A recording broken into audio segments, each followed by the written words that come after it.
August నెలొచ్చినా సరిపోను వానలు వడకపోయేటాళ్లకు రైతులు అరిగోస పడుతున్నారు. మొదటి వానలకు బోర్లు బాయిలున్నోళ్లు నాట్లెత్తే ఇప్పుడు వర్షాలు వడకపోయేటాళ్లకు ఏసిన నాట్లు సుతం ఎండిపోయి భూములన్నీ నెర్రలు వాసే పరిస్థితి మోపైతున్నది ఆడాడ. గందుకే వర్షాలు దండిగా పడి చెర్లు కుంటలని నిండి పంటలు మంచిగా వండాలని కప్పతల్లాట ఆడిరు పెద్దపల్లి జిల్లా మంతిని మండలం సూరాయపల్లి ఊరోళ్లంతా. ముందుగాల ఊళ్ళో ఉన్న అంజన్న గుళ్ళే స్వామికి 108 బిందెల నీళ్లతోని జలాభిషేకం చేసిర్రు. అటెంక డప్పు సప్పుల నడుమ ఊరంతా తిరుక్కుంటా కప్పతలాట ఆడిర్రు. అటెంక చేతిపాటి నాయకుడు ఆరేలి కిరణ్ అన్న ఊరోళ్ళందరికీ అన్నదానం చేసి కడుపు సల్లబడగొట్టిండు. ఈ కప్పతల్లాట గురించి ఈ అన్న గిట్ల మాట్లాడకచ్చిండు. కప్పతల్లి మరియు గ్రామ దేవతలను ఆడితే వర్షాలు కురుస్తాయని మా గ్రామ పెద్దలందరూ ఆనవాయితీ. గతంలో కూడా మేము ఇలానే కప్పతల్లాడి గ్రామ దేవతలకు నీళ్ళాభిషేకం చేయడం జరిగింది. ఆ రోజు నుంచి చాలా వర్షాలు కురిసినాయి. మా ఊరు చాలా ఆనందంగా ఉండే. ఇప్పుడు వర్షపాతం చాలా లోటుగా ఉన్నందుగా రైతులందరూ చాలా ఇబ్బందులకు ఎదుర్కొంటున్నారు.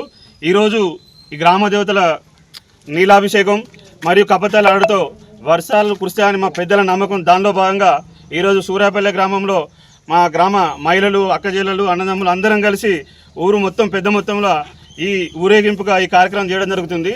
మేమిట్లా కప్పతల్లి ఆడినాం కాబట్టి ఎప్పటి లెక్కనే ఈ ఏడు కూడా వర్షాలు దండిగా పడతాయన్న నమ్మకం ఉన్నది. వర్షాలు మంచిగా పడితే అన్ని ఊళ్ళల్లో రైతులకేం డోకా లేకుండా ఉంటది.